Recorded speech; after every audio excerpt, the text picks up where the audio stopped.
नमस्कार साथियों, आपके अपने YouTube चैनल पर आप सभी का स्वागत है।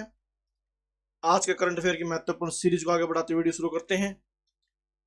राष्ट्रपति द्रौपदी मुर्मू ने वरिष्ठ नेता लाल कृष्ण आडवाणी को देश का सर्वोच्च नागरिक सम्मान भारत रत्न प्रदान किया। पूरी जानकारी देखते हैं क्या है। राष्ट्रपति द्रौपदी मुर्मू ने पूर्व उप प्रधानमंत्री और भारतीय जनता पार्टी के वरिष्ठ नेता लाल कृष्ण आडवाणी को देश का सर्वोच्च नागरिक सम्मान भारत रत्न प्रदान किया गया। वयोवृद्ध नेता श्री आडवाणी के आवास पर जाकर उन्हें यह सम्मान दिया गया। इस अवसर पर उपराष्ट्रपति जगदीप धनखड़, प्रधानमंत्री नरेंद्र मोदी, पूर्व उपराष्ट्रपति वेंकैया नायडू, रक्षा मंत्री राजनाथ सिंह, गृह मंत्री अमित शाह और श्री आडवाणी के परिवारजन उपस्थित थे।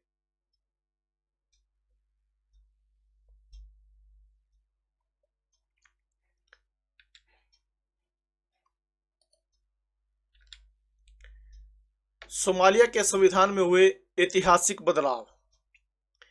सोमालिया की संसद ने कई हफ्तों की बहस और चर्चा के बाद संविधान में ऐतिहासिक संशोधनों के लिए मतदान किया, जिससे बड़े बदलाव हुए। इन बदलावों के बाद देश के राष्ट्रपति प्रधानमंत्री नियुक्ति और पद से हटाने का अधिकार होगा।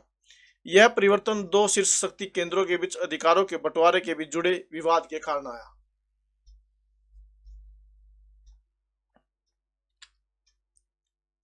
कच्चाथीवू द्वीप।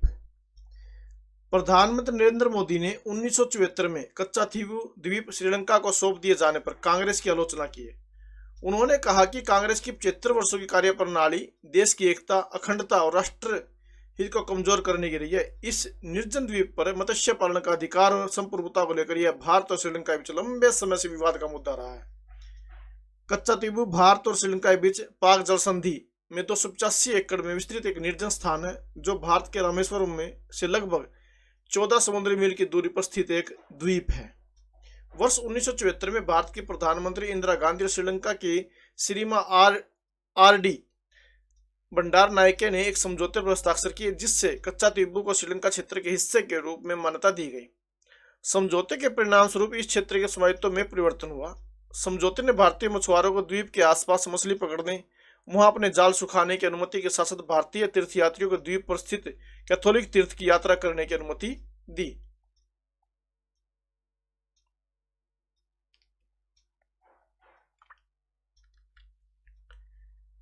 टाइगर ट्रायम्फ 2024 का समापन समारोह आयोजित किया गया।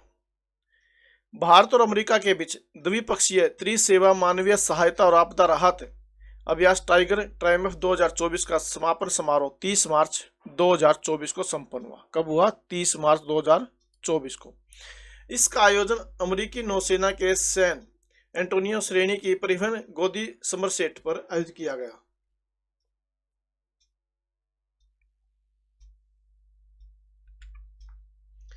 केरल सरकार ने कानून निर्माण प्रक्रिया में राज्यपाल की भूमिका को दी चुनौती।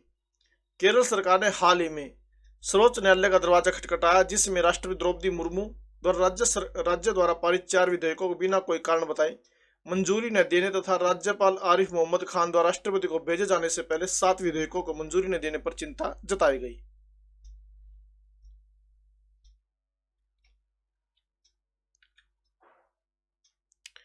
T+0 ट्रेडिंग निपटान चक्कर। हाल ही में बॉम्बे स्टॉक एक्सचेंज BSI और नेशनल स्टॉक एक्सचेंज NSI ने वैकल्पिक आधार पर इक्विटी सेगमेंट में T+0 रोलिंग सेटलमेंट चक्कर में ट्रेडिंग शुरू की है।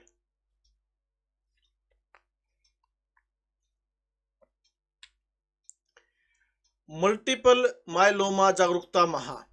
मल्टीपल मायलोमा जागरूकता माह प्रतिवर्ष मार्च माह में मनाया जाता है। कब मनाया जाता है? मार्च माह में, ताकि दुर्लभ प्रकार के रक्त कैंसर के बारे में जागरूकता बढ़ाई जा सके, जो हड्डियों और शरीर के अन्य भागों में विकसित होता है।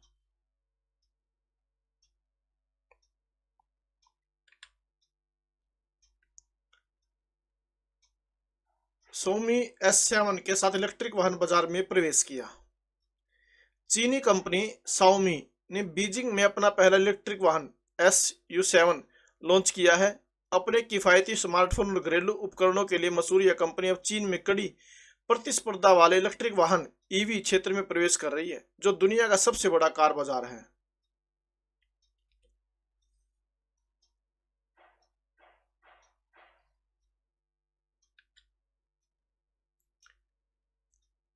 भारत में टीबी के मामलों में 16% की गिरावट दर्ज की गई। Annual India TB report.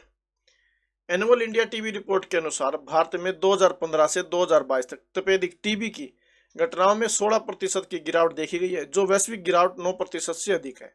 राष्ट्रीय टीबी उन्मूलन कार्यक्रम रिपोर्ट 2024 ने यह भी बताया कि पिछले वर्ष टीबी के 25.55 लाख मामले अधिसूचित किए गए, जो 1960 के दशक में राष्ट्रीय अक्षय रोग उन्मूलन कार्यक्रम एनटीईपी के लॉन्च के बाद से सबसे अधिक है।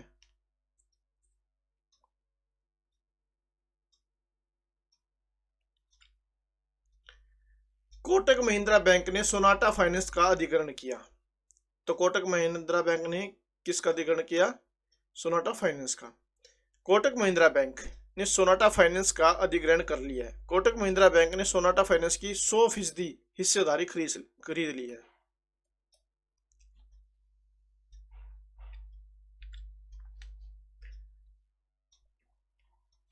चार्जिंग स्टेशन के लिए टाटा का HPCL के से समझौता। तो चार्जिंग स्टेशन के लिए टाटा किसके समझौता हुआ है? HPCL के साथ। देश भर में इलेक्ट्रिक वाहन EV चार्जिंग स्टेशन स्थापित करने के लिए TPEM और HPCL ने एक समझौता ज्ञापन पर हस्ताक्षर किए हैं। यह समझौता 27 मार्च 2024 को Tata passenger electric mobility limited TPEM और Hindustan petroleum corporation limited HPCL के साथ हुआ। देश भर में अपने पेट्रोल पंपों पर EV चार्जिंग स्टेशन स्थापित करने में मदद मिलेगी।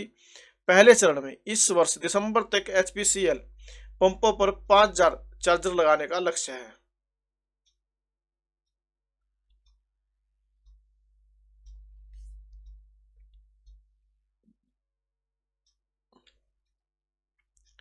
एस रमन द्वारा लिखित from a car shed to the corner room and beyond, S Raman की आत्मकथा।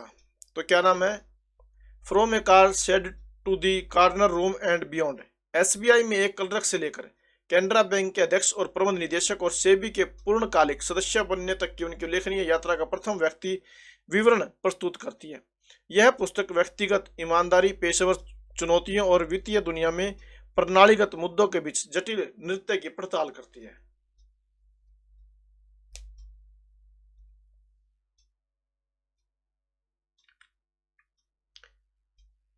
मार्केट रेगुलेटर सेबी ने merchant banker Karvy investor services KISL का इन्वेस्टमेंट बैंकिंग लाइसेंस रद्द कर दिया है। तो सेबी ने किसका बैंकिंग लाइसेंस रद्द किया है? KISL का। यह आदेश सेबी ने 27 मार्च को जारी किया। मार्केट रेगुलेटर ने अपनी जांच में पाया कि मर्चेंट बैंकर के पास अपनी जिम्मेदारी को पूरा करने के लिए जरूरी इंफ्रास्ट्रक्चर जैसे पर्याप्त ऑफिस स्पेस, इक्विपमेंट और मैन पावर नहीं था। इतना ही नहीं, कंपनी के एम्प्लॉयमेंट में मर्चेंट बैंकिंग बिजनेस के संचालन में अनुभव रखने वाले कम से कम 2 शख्स भी नहीं थे।